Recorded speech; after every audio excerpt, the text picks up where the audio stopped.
Começa agora o FPA no ar.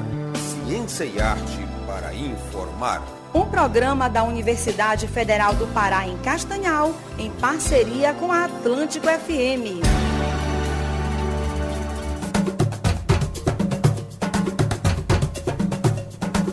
Boa tarde, ouvintes da Atlântico FM. Boa tarde, Paula. Boa tarde, Rodrigo, companheiros de bancada, nesta tarde ensolarada em Castanhal. Boa tarde, Samuca, o homem dos cabelos prateados, na mesa de áudio.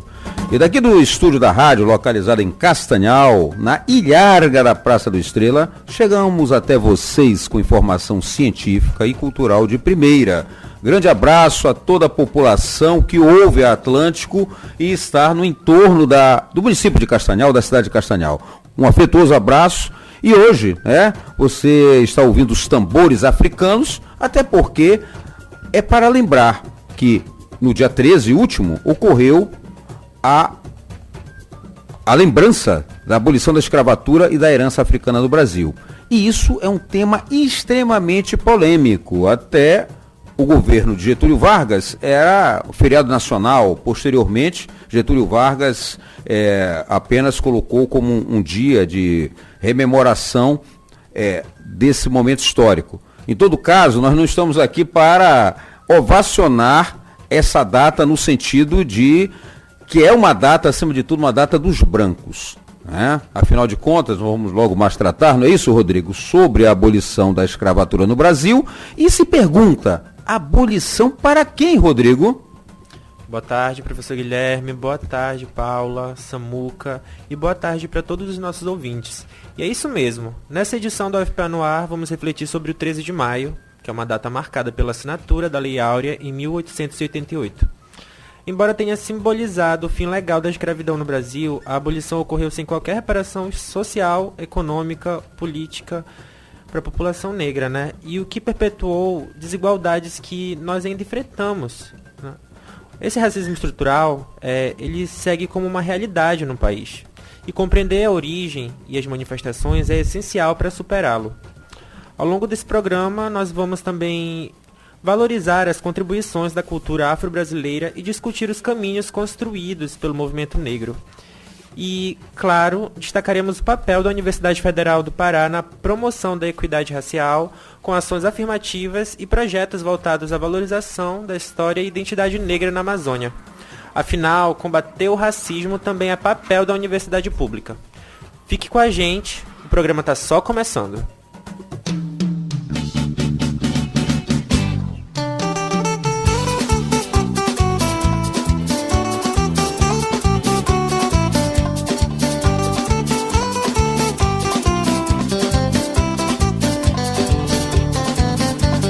E a Lei Áurea foi assinada em 13 de maio de 1888, marcando o fim oficial da escravidão no Brasil. Com apenas 2 artigos, isso é extremamente polêmico, porque essa economia, no fundo, é uma ocultação da condição em que ocorreu essa promulgação. Então o documento acabou com a escravidão oficialmente, mas não ofereceu nenhum tipo de reparação ou política de inclusão para a população afrodescendente. Então, visto como um ato da monarquia, um ato meramente de poder, até porque era quase que irrefutável, um ano depois você tem a proclamação da República, a abolição foi, na verdade, o resultado de uma longa e intensa luta social liderada por pessoas que enfrentaram o Império com resistência e rebeliões em várias partes do país. Então é bom você, ouvinte, observar essa trajetória, esse histórico. Nada foi gratuito, não foram os belos olhos da princesa Isabel que resolveram promulgar a Lei Áurea. Houve, na realidade, uma situação quase que insustentável. E, claro, a participação dos mulatos, dos negros, dos pretos, das pretas desse país foi extremamente importante. E nomes como Luiz Gama, advogado que aprendeu sozinho e libertou centenas de pessoas escravizadas, é extremamente importante. Assim como sua mãe, Luísa Marim, que participou de revoltas envolvendo escravizados na Bahia. José do Patrocínio, jornalista que usou a imprensa para defender o fim da escravidão. E Adelina, a charuteira, que atuou nos comícios do Maranhão. Então essas figuras são figuras históricas que precisam ser visibilizadas na história nacional. Essas figuras mostram que a liberdade foi conquistada com luta e não simplesmente dada, Rodrigo. É isso aí, professor. E mesmo após mais de 100 anos do fim da escravidão, o Brasil ainda sente os efeitos da exclusão que veio depois de 1888. A liberdade conquistada não trouxe acesso à terra, à educação ou a políticas públicas que ajudassem a população afrodescendente a se integrar na sociedade. Sem apoio do Estado, milhões de pessoas foram jogadas à margem, formando as camadas mais pobres e sem assistência do país. E esse abandono criou um novo tipo de opressão, que é mais discreto, mas tão cruel quanto, e que ainda existe nas estruturas do Brasil de hoje. Esse tipo de opressão é chamado de racismo estrutural. Ele não depende apenas de atitudes individuais, mas funciona dentro das instituições, influenciando políticas, decisões e até a forma como a sociedade vê as pessoas afrodescendentes.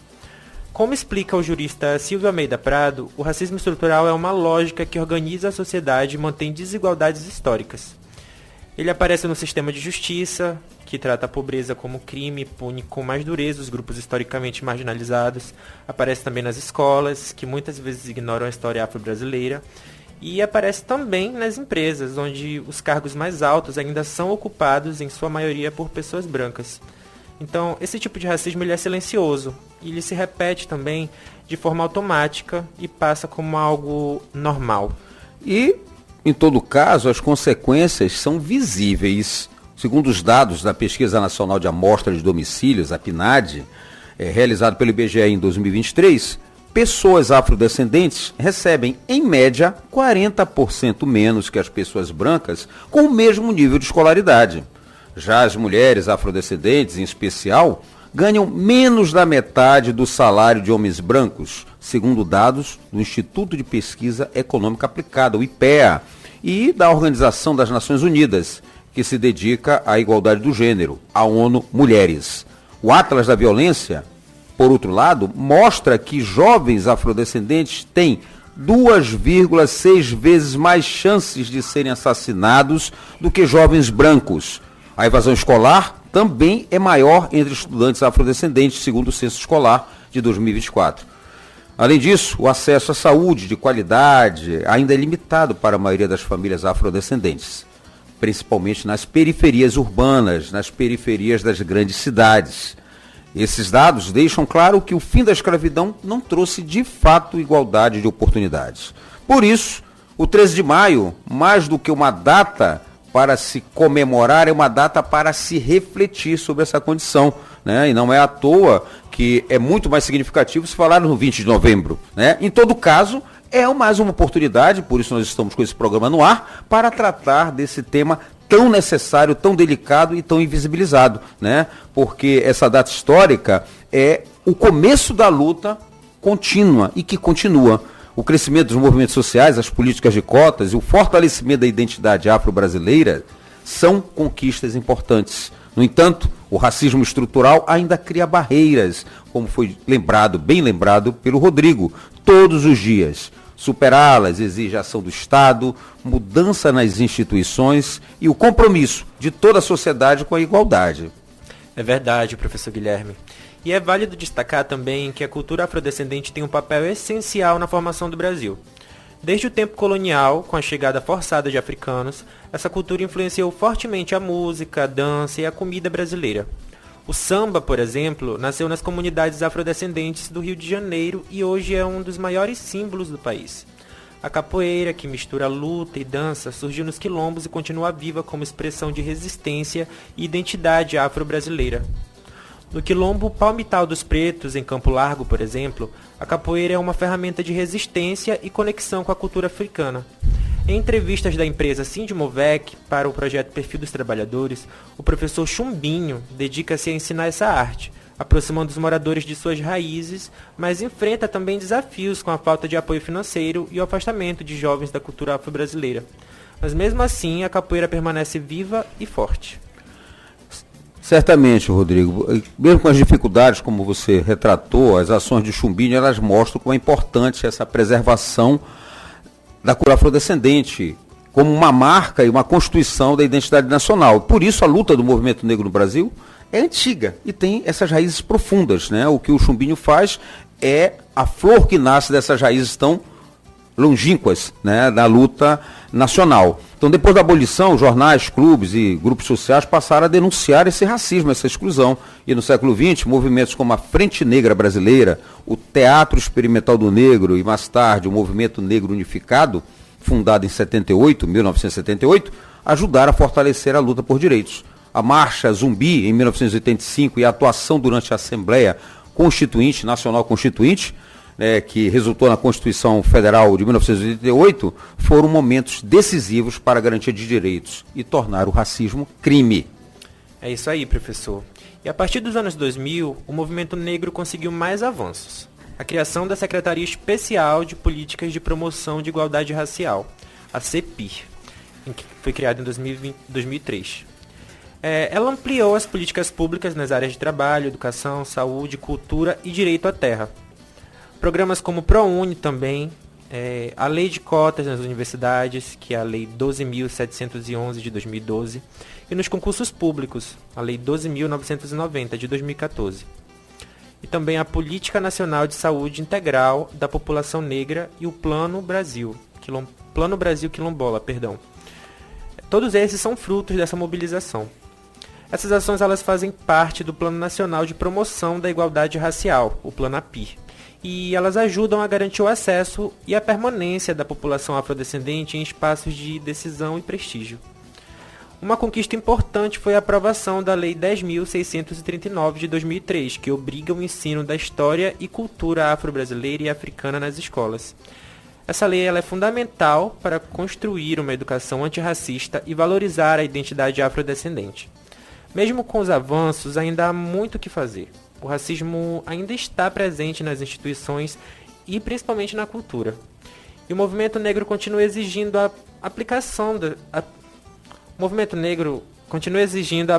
das leis, o fim da violência racial e mais políticas de reparação histórica.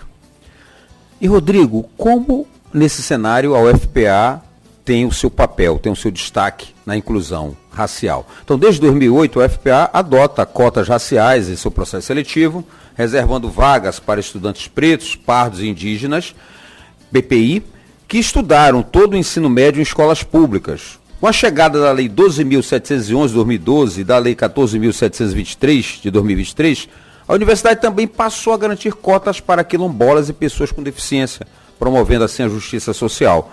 E uma das mais importantes ações é o Processo Seletivo Especial, PSE, Indígena e Quilombola, criado em 2018 e voltado exclusivamente para o ingresso de estudantes indígenas e quilombolas, que reserva vagas em todos os cursos presenciais para esses cursos, né? Para esses grupos, melhor dizendo.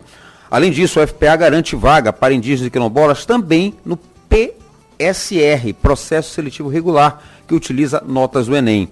De 2013 a 2024, a UFPA recebeu 3.760 estudantes quilombolas, sendo 216 só no campus de Castanhal. Ou seja, o nosso campus tem um grande protagonismo nessa inclusão social e nessa reparação histórica. Então isso mostra o impacto direto das ações afirmativas na nossa instituição, no ensino superior.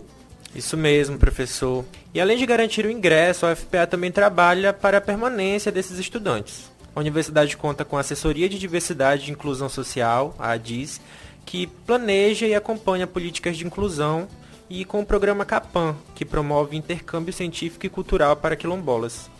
Na pós-graduação, também já existem vagas reservadas para pretos, pardos e quilombolas, com planos de tornar isso uma política permanente.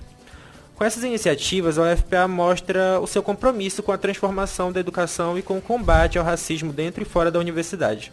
UFPA no ar. Ciência e arte para informar.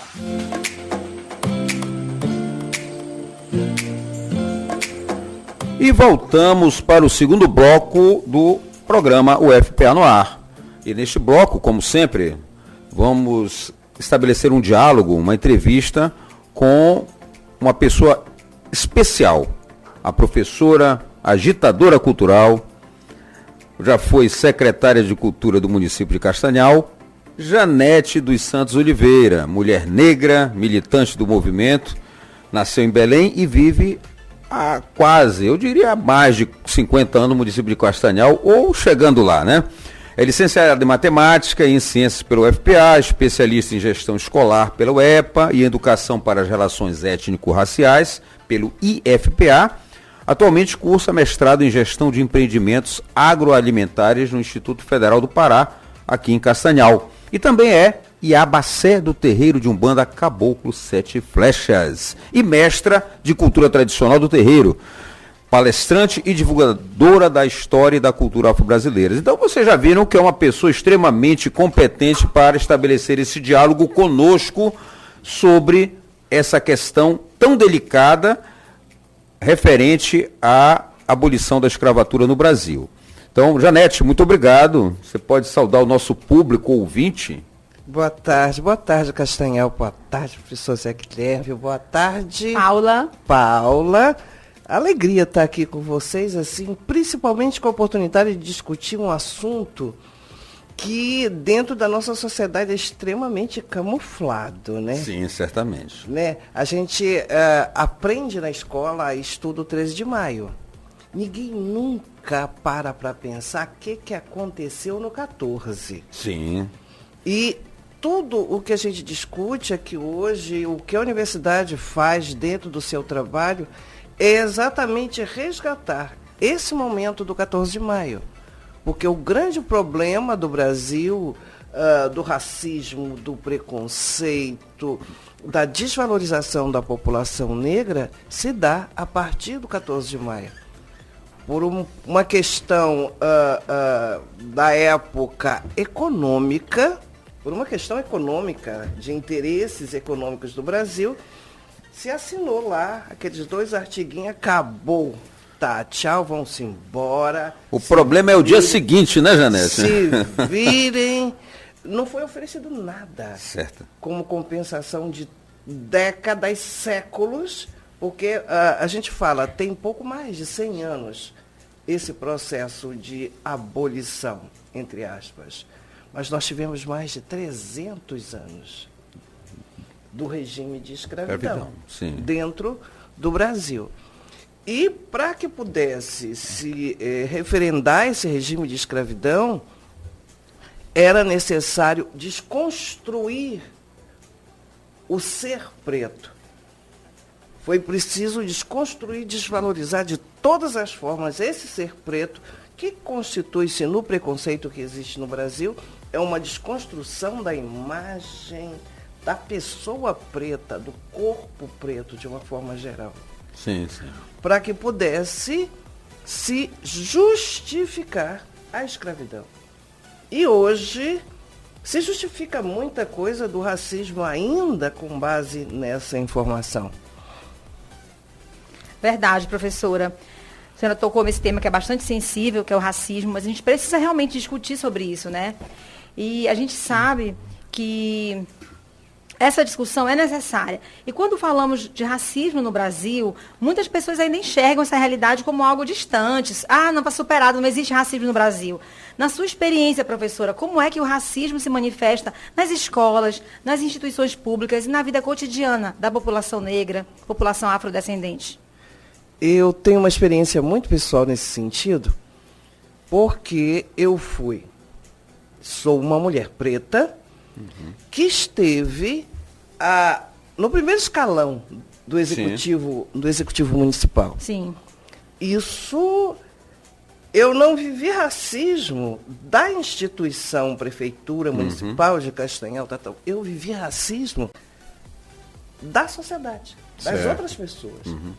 Era difícil, a gente passou por um processo em que as pessoas a todo momento tentavam desqualificar, mostrar que eu, no caso, não teria capacidade de estar naquela função. Sim, naquela função. Certo. Porque lugar, instância de poder, dentro da construção social, não é lugar de gente preta.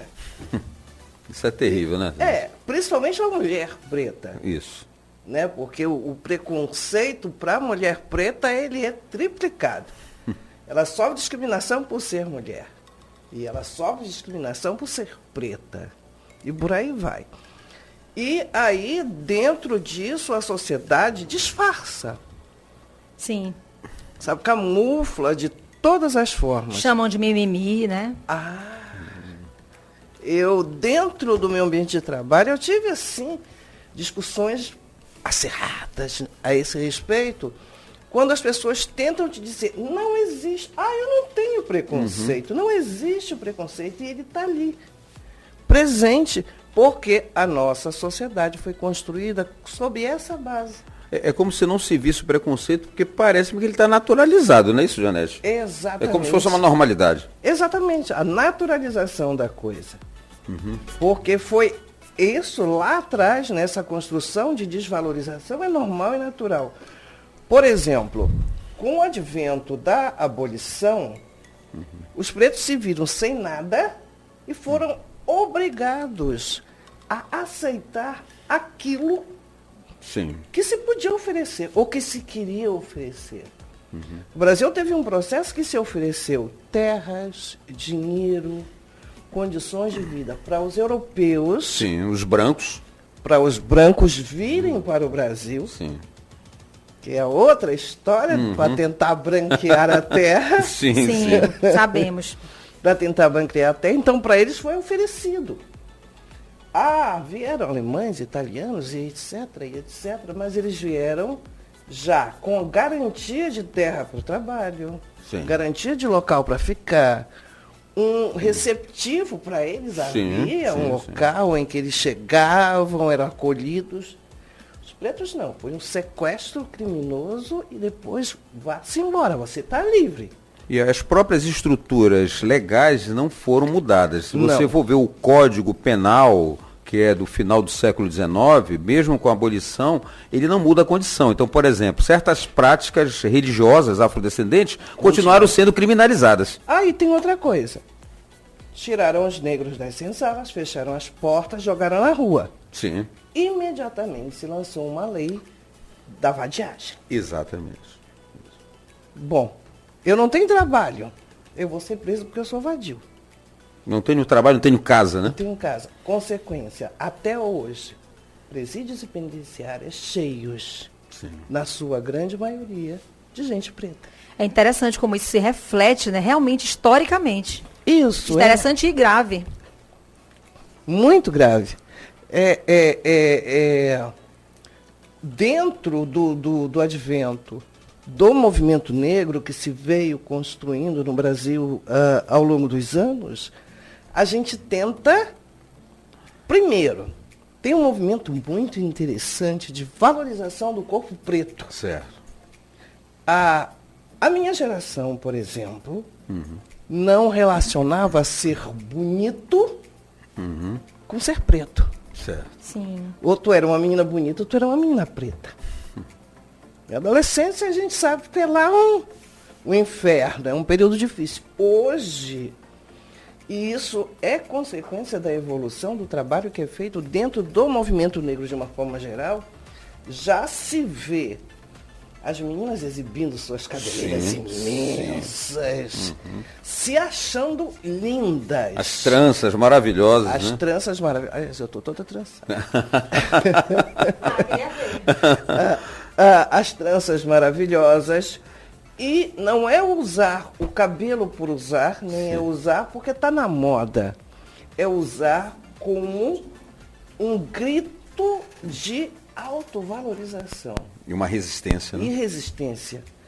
Aquilo que não era considerado belo, agora ela diz, ei, meu cabelão é bonito, ele é coroa, eu crio minha juba, eu cultivo o meu pichain com orgulho. E, Janete, você falou a questão assim muito no cenário nacional, né? Agora nós estamos em Castanhal. Você tem uma larga experiência na parte da cultura, o envolvimento com o movimento preto, negro, enfim, né? Essa resistência.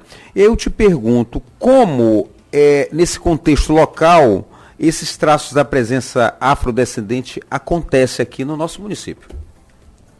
Olha, a gente tem uma informação muito triste a respeito de Castanhal. Sim. Até hoje ainda está refletindo na memória de algumas pessoas, Castanhal tinha assim uma coisa que era o hábito das famílias mais abastadas de Castanhal. Ir buscar uma pretinha na colônia. Sim. Normal e natural. Ir lá, na colônia, buscar uma pretinha, com o pretexto de colocar para estudar, com o pretexto de educar. E as meninas continuavam sendo escravizadas. Muitas meninas eram abusadas sexualmente. Dentro das famílias, as grandes famílias castanhalenses. Tem esse histórico. E hoje, isso a gente já pensa dos anos 2000 para cá. A coisa começa a mudar. As meninas pretas começam a se valorizar. O acesso à educação. A necessidade de busca da educação. Eu digo isso refletindo a minha própria família. É como se fosse um mecanismo de ascensão, mudança da condição social. Mudança da condição social. Certo. Por exemplo, minha mãe e as minhas tias, todas foram meninas da Casa do Branco, empregadas domésticas. A geração já da minha, a gente já buscou estudar. E os nossos filhos hoje, todos estão formados ou estão na faculdade. É uma mudança. É a quebra que a gente diz que é a quebra das estatísticas dentro de uma família preta. E isso a gente vê que o caminho ainda é esse que a universidade busca oferecer, que são mecanismos de reparação, de política pública mesmo, que enxergue essa população. Por exemplo, a gente sabe que no início do processo de cota, era muito mal visto. Demais. As pessoas até ficavam envergonhadas de dizer que acessaram pelas cotas. A instituição se negava a oferecer. Sim. A pessoa tinha vergonha de dizer que era cotista, porque parecia que alguém fez o favor de tomar a vaga de outro. Sim, sim. E dá para ele, quando não é. A gente sabe que o processo seletivo dentro das cotas é cruel. Sim, sim. É muito mais disputado do que, às vezes, o processo normal. E é um processo, né? É uma seleção. Claro. É uma seleção, sim, como qualquer outra. Exato. E existem estatísticas, que eu não tenho agora, que provam que os cotistas acabam se convertendo nos melhores alunos dentro das instituições. Sem dúvida. Porque é aquela necessidade que o povo preto tem, que quando chega, ele diz, vou fazer mais e melhor. É verdade, professora. A gente vai falar exatamente sobre o papel da educação, né? Nessa luta antirracista. E a senhora já reforçou bastante aqui. Então, eu vou deixar esse momento final da entrevista para as suas considerações finais.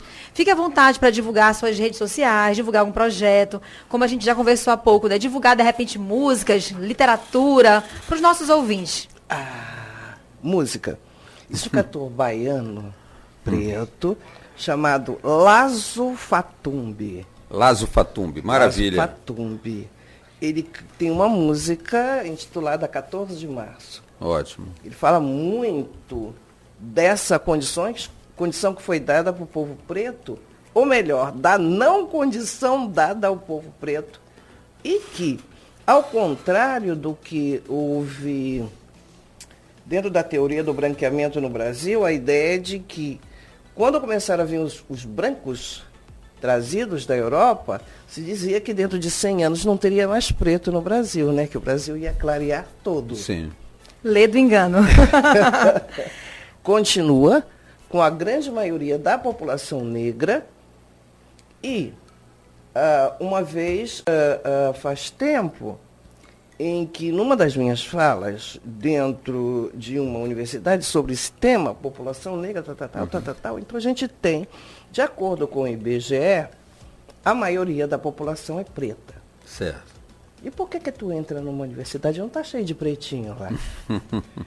Por que tu entra numa instituição, seja ela em qual for, e não está cheio de gente preta lá? Porque no Brasil existia a lei que impedia o povo preto de estudar. Existia a lei que impedia o povo preto de fazer concurso público, é aquela lei. Então, o Brasil foi muito cruel com a população preta. Mas a população preta mostrou uma coisa, que a chicotada fez que o nosso corpo ficasse forte e a gente seja mais resistente. E a gente continua hoje ainda resistindo e buscando e se qualificando. Eu penso que o interessante é isso, é o jovem preto hoje ir em busca de capacitação, qualificação, para poder estar buscando essa ascensão social. Não é por nada não, é para não dizerem que você não é capaz. Maravilha, Janete, a gente te agradece muitíssimo mesmo, muitíssimo obrigado pelas suas palavras, né, pela tua existência e resistência e por ter trazido esse depoimento para nós. Eu passo agora para a Paula finalizar esse bloco, né, Paula? Isso mesmo. Muito obrigada, Janete. Quem quiser convidar a Janete para uma entrevista, palestra, né? Ela é palestrante nessas temáticas aí que a gente debateu aqui hoje. Instagram é assim, D de dado, a Janete. Da Janete, isso mesmo, né?